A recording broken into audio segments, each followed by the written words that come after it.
My name is Sophie. I divorced my husband 10 years ago, and now it's just my daughter Lily and me. Lily is a senior in high school.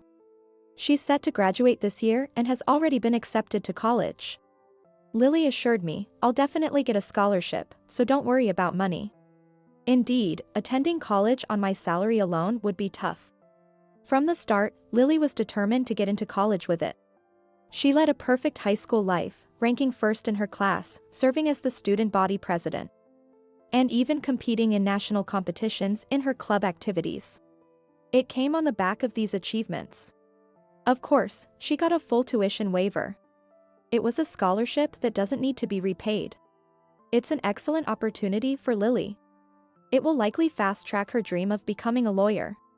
This is truly a blessing for me. Lily and I have had our struggles, especially since the divorce when she was in elementary school. I've always thought I wasn't the best mom, but I've been comforted by Lily's kindness.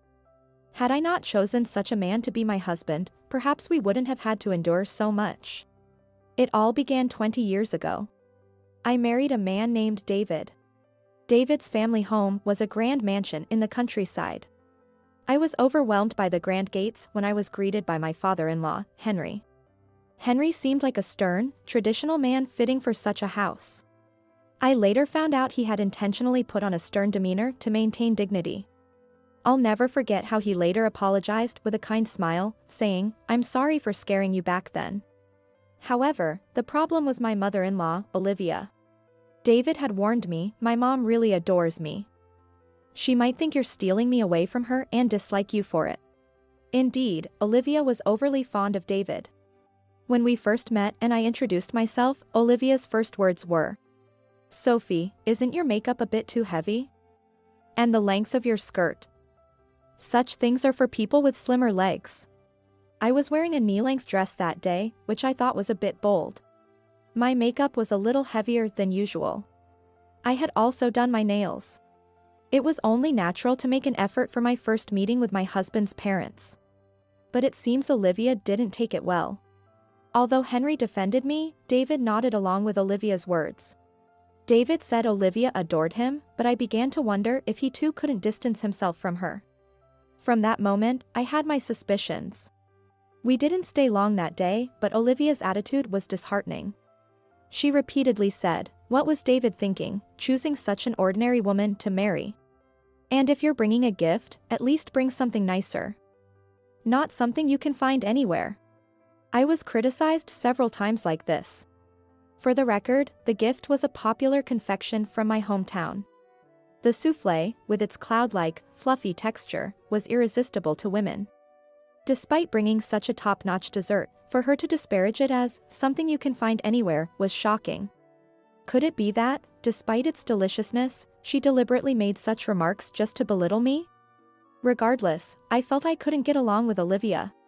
But David lightly said, "It'll be fine, we hardly ever have to see each other after we're married." True, unless we lived together, we wouldn't see each other daily. His words somewhat reassured me. That carefree attitude, however, turned my life upside down. David and I started dating 3 years ago. We decided to get married. He proposed on the day of the local famous summer festival. As the fireworks reached their grand finale, David knelt and took out a ring. "Please marry me. I will protect you from any hardship," he proposed. He proposed with those words. I accepted the ring, saying, "Yes. I'd be delighted." Months later, we had our wedding. I was worried that Olivia would approve of the marriage, but with Henry's persuasion, she somehow consented. "Just so you know, if you make David unhappy, I will never forgive you. Be prepared for a divorce if anything happens," she warned me. Despite her words, at that moment, I was too happy about marrying David to take Olivia seriously. Our married life was far from ideal. "I will protect you from any hardship." If he truly meant that, our marriage wouldn't have ended up like this, nor would we have gotten divorced. Initially, David told me, "Once we're married, I want you to quit your job and devote yourself to our home. We'll probably have kids soon, and I want you to raise them properly as a full-time homemaker." But once I quit, he changed his tune. "Being a homemaker is just like being unemployed. You laze around all day. Really, not working even though we don't have kids, what a luxury. He would say sarcastically. Of course, I wasn't just lazing around. I woke up at 5 a.m. to prepare breakfast as per David's request. Frustrated at being treated like a NEET, I mentioned wanting to start a part-time job, but David reacted aggressively again. Are you planning to find a lover at your part-time job? Confused, I wondered what I was supposed to do. Eventually, I discovered I was pregnant and gave birth to our daughter without returning to work. David was overjoyed, but Olivia reacted differently. I'll never forget Olivia's words when she first visited the hospital room after my daughter was born. A girl? What about the heir for our family? Useless. David's brother will just have to have a son who can be the heir, she concluded. At that moment, I felt oddly calm. I was fine with cutting ties if it came to that. I never planned to make my child an heir, and it didn't matter to me who the heir was. If David's nephew wanted to take on that role, I was all for it.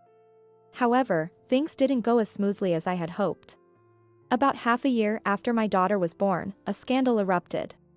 Incredibly, Olivia was caught having an affair, and Henry was furious, declaring, "I'm getting a divorce."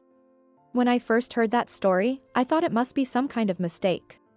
Because Olivia and Henry were known as the model couple in the neighborhood, so close in their relationship. It was hard to believe that such a couple could ever divorce. Since their home was a 2-hour drive away, I didn't have many chances to visit and didn't know the details. But it turned out that Olivia's affair was real, and Henry ultimately decided on divorce. Sophie. One day, Olivia came to our house, tears streaming down her face. I was bewildered by the sight of her, more haggard than I had ever seen her before. However, her request to move in with us was both shocking and a massive inconvenience. My daughter was still young, and our house was far from spacious. Considering we were discussing having a second child, Olivia's presence would complicate matters even further. Yet, my husband allowed her to move in. My husband, doted upon by her, always sided with Olivia over Henry. He always believed Olivia was right. I pleaded with David, living together would be difficult. But faced with, if you don't like it, we can get a divorce, I reluctantly had to accept. Thus began our cohabitation with Olivia. But far from helping with Lily, Olivia would make demands even when I was busy taking care of her. Not just that. She left all the household chores to me and complained about the menu. Far from easing my burden, it only grew. Despite the agreement being until she found somewhere to live, Olivia showed no signs of looking. Still, not wanting a divorce, I endured. I didn't want to experience the sorrow of being a single mother. As the days passed, I grew numb to Olivia's words, able to ignore them. There's dust left here. Sure. My dinner isn't ready yet. Sure. Responding nonchalantly would enrage Olivia, but I brushed it off with a sure. Years passed without Olivia moving out, and Lily advanced to elementary school. Displeased with Lily's demure nature compared to her peers, Olivia began to berate her. I hate boring and quiet girls like you. Just like your mother. If you don't want to be hated by me, try to be more cheerful. I've reached my limit. I seriously began to consider divorce.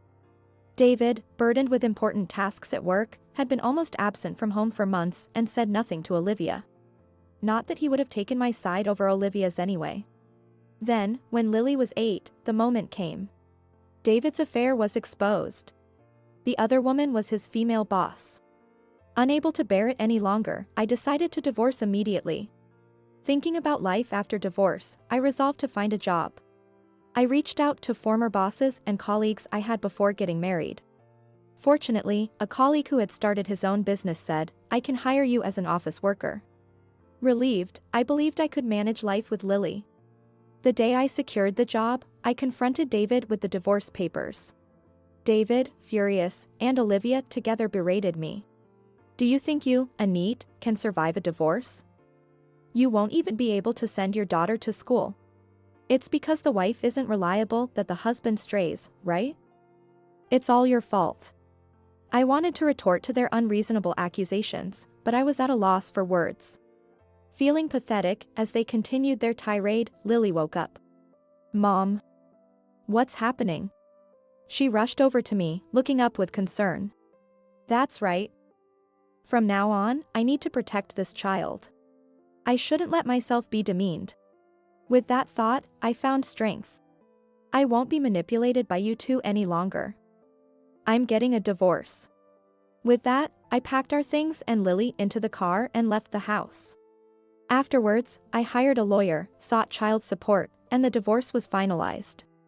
However, the relief was short-lived as the only time David paid the child support was just the first time. Despite my attempts to get him to pay, it was always, please wait until next month, I'll definitely pay. My weakness is taking people at their word and waiting. Upon investigation, I found that 3/4 of single mothers don't receive child support, a significant social issue. How ignorant I was not to be aware of societal issues until I found myself in such a situation. Between work and Lily's schooling, life was a constant struggle. Lily was mocked by her classmates for coming from a single-parent home, and I faced gossip from other mothers. A decade passed like this. At the summer festival, when Lily was in her senior year of high school, I unexpectedly ran into David and Olivia. I was at a loss for words at the sudden encounter, but they seemed unfazed. Wondering how they found me, I managed to keep my composure and asked, "What do you want?" Then, with a serious expression, David said, "I only have 6 months to live. I don't have much time left. That's why I want to see my daughter one last time. Please, let me see her." I was shocked and unsure how to react. But, true to my nature, I thought, maybe it's okay to let them meet just once. However, I wasn't sure how Lily would feel. I told them, I'll ask my daughter, and called Lily. To my surprise, Lily agreed easily, saying, "Okay, I'll come now." When I told them, "All right, I'll let her meet you," their faces lit up with joy. I told David, "Wait at that place." I thought he would understand what I meant by that. It was where David had proposed to me. Nodding, David took Olivia and turned away. Seizing the opportunity, I decided to make a call. A feeling of something's not right flashed through my mind. An hour later, Lily and I met up and then headed to that place. As the fireworks began, memories of the day David proposed flooded back. We faced them again. But their expressions had changed drastically. Thought we could easily fool you. How could someone as healthy as me have only 6 months to live, right, Mom? Exactly. You're as gullible as ever. That's why single mothers are hopeless. They began laughing. But I remained calm. I never took David's 6 months to live claim seriously. Unfazed by my composure, David and Olivia began explaining why they summoned me and my daughter. Apparently, David's nephew, who was supposed to inherit the family, had rejected the role. Now, they were scheming to groom my daughter as the heir. Being the heir guarantees a secure future. No need to worry about finding a job. We'll even arrange a suitable marriage partner for you. Someone ordinary like you wouldn't find a decent match anyway. Olivia said condescendingly. David added, and Mom is getting old. In a few years, she'll need care. Having a daughter around would save us those expenses, don't you think? I raised my voice in disbelief at their ridiculous proposal. What? You want Lily to take care of your mother? I won't let her, whom I've raised with so much care, do such a thing. Don't you dare involve her in your lives again. Hearing this, they seemed to give up on persuading us and tried to take Lily by force. But just then, a shout louder than the fireworks exploded nearby. David and Olivia were startled and turned around, only to find Henry there. What? How did you? Olivia was visibly flustered. Indeed, the person I had called earlier was Henry. Your granddaughter is in trouble. Please help, I had said to him. With just that, Henry grasped the situation. I'm on my way. Where are you? After I gave him the details, Henry arrived swiftly. At that moment, we heard someone cry out, ouch. David was on the ground, clutching his arm. It seemed Lily had bitten him to escape. After a moment, Henry furiously scolded David and Olivia. David. You're dead to me. Henry's anger didn't subside easily. Later, Henry apologized, saying, "I'm sorry for the trouble my family has caused you." Lily thanked him with a warm smile, "I'm glad you helped us. Let's keep in touch." Half a year passed, and Lily graduated from high school safely. She'll be leaving for college in the spring, marking our first separation. It's going to be hard. Expressing my worries, Henry suggested, "There's a vacant house near mine. Why don't you and Lily live there? It's close to her college." Lily happily agreed when I discussed it with her. It seems she's become quite fond of her grandfather since that day. We moved in time for Lily's college start. Though Henry is over 60, he sometimes takes us on day trips by car. Lily happily shares her college experiences, and it's clear Henry enjoys the increased time with his granddaughter. What happened to David and Olivia after that, neither Henry nor I know, nor do we want to. I'm determined to protect my daughter and our happiness from any hardship.